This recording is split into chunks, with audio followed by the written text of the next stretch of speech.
Pessoal, tava demorando muito, né, para o STF mirar o canhão para o lado do Tarcísio e começar a contar as horas no relógio, né? 42 horas para justificar isso, horas para justificar aquilo. Pois é, já deu já. 72 horas.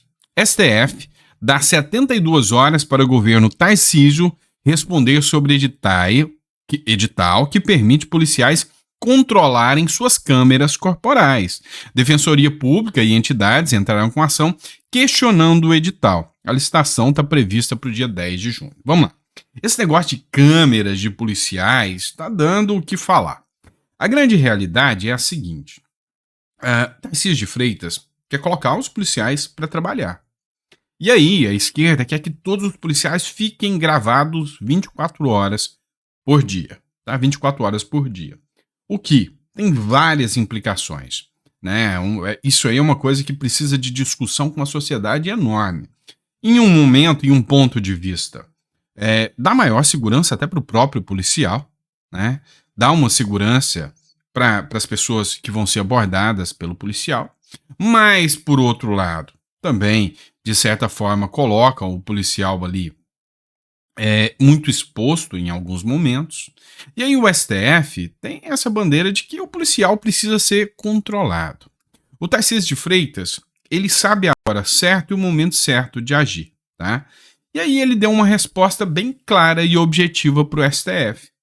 Queremos a população segura, não policial vigiado.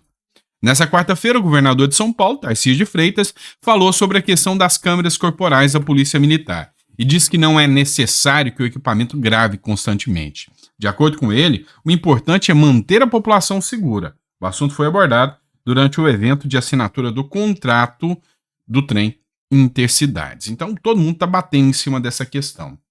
E o Tarcísio, nessa queda de braço, ele ganha. Por que ele ganha? Porque ele está apresentando números. É diferente de você não ter números, tá? O Tarcísio, ele conseguiu reduzir o número de homicídios ao menor patamar dos últimos 26 anos. Então ele mostra que a polícia está matando mais. É lógico, a polícia está enfrentando bandido. É simples assim. Ela está enfrentando bandido. E a população está mais segura? Sim. Dos últimos 26 anos, a população paulista está no seu maior índice de segurança. Esses números são impressionantes. Esses números mostram o reflexo de um cara que está atuando de forma organizada, né? Está atuando de forma estruturada. E aí a gente sabe que daqui para frente vai ter uma pressão muito grande em cima do Tarcísio, porque o Tarcísio está mexendo no núcleo, está mexendo com o PCC, está mexendo com o crime organizado. E esse foco do Tarcísio em alcançar políticos que estão envolvidos com o crime organizado, setores de setores empresariais que estão envolvidos com o PCC, isso aí está começando a incomodar. E aí vai ter uma pressão muito grande em cima do Tarcísio. É por isso que ele precisa estar calcado, bem articulado e precisa se apresentar como uma pessoa ali moderada. É por isso que o Tarcísio vem fazendo um bom trabalho. Na hora que eu preciso responder, ele responde. Mas ele é inteligente. Ele não está entrando em embates desnecessários, tá bom? Vamos lá. Segunda matéria que eu quero tratar com vocês é uma matéria da Globo. O governo tá desesperado. Tá maluquinho, tá? Por quê? Tá tão desesperado que a esquerda agora tá pretendendo deixar de ser esquerda, né? E mais a um centro-direita do que a esquerda. Quer ver? Olha só. Após derrotas em torno de Lula, avalia que é preciso articulação pluripartidária e menos petistas no núcleo duro. As derrotas do governo Luiz Inácio Lula da Silva na votação dos vetos presidenciais em outros temas sensíveis nas últimas semanas, levaram interlocutores a avaliar que Lula precisa, mais uma vez, ampliar a pluralidade partidária na articulação política. Nessa área, ao longo de quase um ano e meio, reinam os indicados pelo próprio PT. Vamos lá, vamos entender um negócio. A verdade é que o PT achou que ia chegar lá, entrar com o STF do seu lado e ia reinar pleno. Ia ser uma coisa assim maravilhosa. Tomamos conta do poder e agora que nós tomamos conta do poder, a gente manda em tudo. Pois é, não é bem assim. Até a galera do PT, né, os deputados, líder do governo, por exemplo, estão falando, olha, tem que mudar, o Lula tá ruim, tá péssimo. Líder do governo defende mudança na gestão Lula, se tivesse bem teria 80% de aprovação, e não 80% de rejeição, como é o que está acontecendo. Então eles ligaram a chavinha no seguinte sentido, olha, o governo tá mal, tá péssimo. Isso aí vai refletir, já estão com medo de impeachment. Então a coisa tá bem tensa, né, pro lado do governo. E parecem não querer mudar, tá? Todo mundo falando pro Lula, mas o Lula tá numa empáfia tão grande, num ego tão grande que ele não tá ouvindo nem a sua base, nem a turma que já vem falando mais de 6 meses pro Lula. Tá errado, tá passando. Lula, não, pra esse lado não. Lula, pega leve. Mesmo para essa base, até influenciadores como Felipe Neto já estão cutucando o Lula e falando, tá indo errado. E o Lula só pensa naquilo que ele quer, ou seja, tá ali e ligou o foda-se e fala, não, aqui quem manda sou eu. É isso que deu para perceber. Então o Lula tá numa empáfia muito grande. Exemplo, depois de ter sofrido uma derrota dessa, né, e o principal caso, que é o das Saidinhas, a preocupação do Lula é em deixar o preso sair para comemorar ali, né, o Dia das Mães, enquanto a vítima que perdeu a mãe nunca mais vai poder ver seu filho. E o foco do governo Lula é esse. Tanto que já ameaçou e vai acionar o STF contra a questão das saidinhas. Vem cá, você acha que o Congresso vai receber bem, né, uma ação do STF contra o Congresso por causa do governo Lula, nesse caso das saidinhas? Você acha realmente que o Congresso vai continuar aguentando as humilhações que o governo Lula vem impondo a ele, como é o caso da desoneração da folha de pagamento? Você acha mesmo que no final das contas o Lira e o Pacheco vão continuar passivos assim por muito e muito tempo? Porque eles já levantaram até o tom em relação ao STF no ano passado, mas ficou por isso mesmo. Mas você acha que vai ser bom? Não vai. Olha só, segundo a CNN, né, o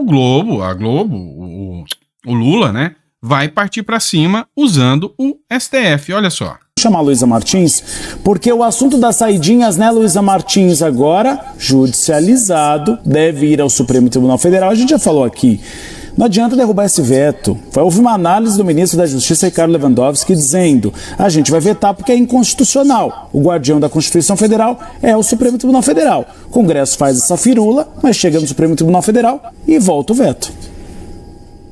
É isso, Uribe. A gente precisa lembrar que o ministro Lewandowski integrou o Supremo Tribunal Federal por 17 anos e conhece muito bem ali a composição atual do Supremo e o pensamento da maioria dos seus colegas, né? E isso, enfim, a Ordem dos Advogados do Brasil, conforme apurou a nossa analista aqui, Jussara Soares, também já avalia acionar o Supremo em relação a essa medida, e a percepção geral, segundo fontes da Corte com quem eu conversei, é de que realmente há uma inconstitucionalidade flagrante em relação à restrição das saidinhas, né? Lembrando que muitos anos atrás o Supremo já declarou que o sistema penitenciário brasileiro é um que a gente chama de estado de coisas inconstitucional, ou seja, ele está tão sistematicamente falho que se tornou inconstitucional por si só, né, diante da superlotação, né, da falta de vagas, o déficit de vagas nos presídios, né, brasileiros. Então, a questão toda é super crítica, e a avaliação é de que restringir esses benefícios, né, que são dados aí para justamente permitir a ressocialização dos presos, o convívio familiar, né, isso é importante na reabilitação desses detentos, né, e que isso, proibir isso ou restringir acabaria violando aí uma série de princípios, entre eles o da própria, né, convivência familiar e da dignidade humana. Vergonhoso, tá? Sinceramente, vergonhoso essa análise, né? De que, viola o princípio da convivência familiar.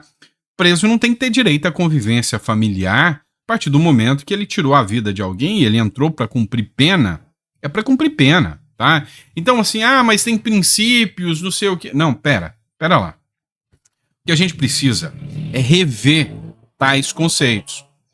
O que a gente precisa é analisar se realmente esses conceitos hoje refletem um anseio da sociedade, do povo.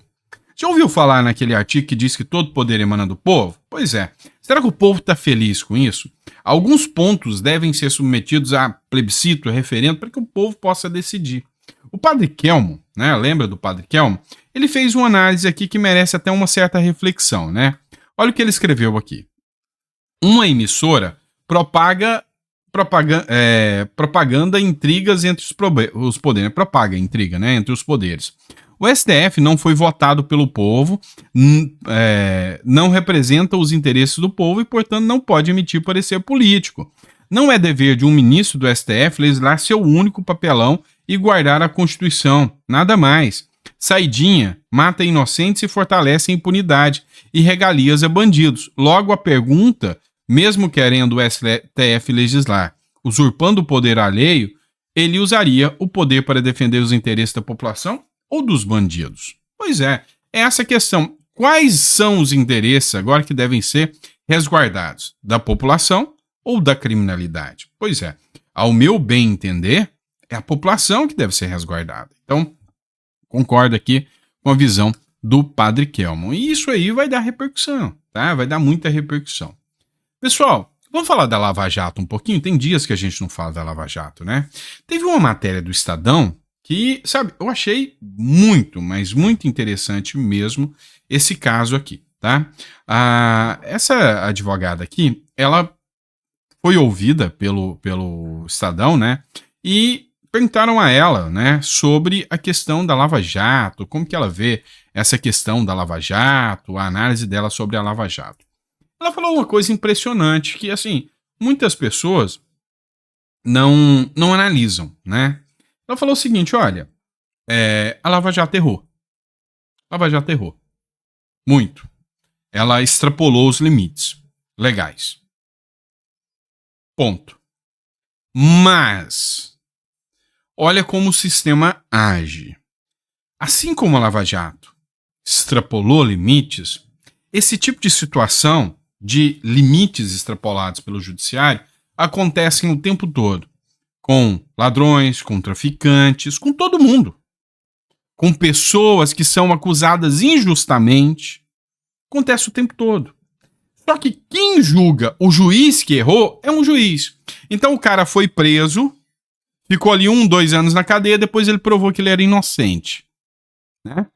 E aí você vai entrar fazendo um pedido contra o judiciário, né, falando que o juiz errou, porque ele extrapolou os limites, passou do ponto, e os juízes simplesmente vão falar, não, o meu colega aqui não errou, não. E sabe, isso acontece aos montes. É o que ela analisou. Só que chama atenção o fato de que, com relação à Lava Jato, os juízes, peitando os outros juízes, inclusive com críticas, ofensas pessoais, ministro do STF fazendo ofensas pessoais ao ministro Moro, né? Resolveram agir e colocar isso em voga. E ela perguntou, por que contra a Lava Jato? Por que agora? Por que deixaram que isso aconteça? Por que querem eliminar a Lava Jato agora? Pois é, essa análise e essa pergunta vai ficar por muito tempo aí sem resposta. Mas a gente ousa, né, fazer algumas análises.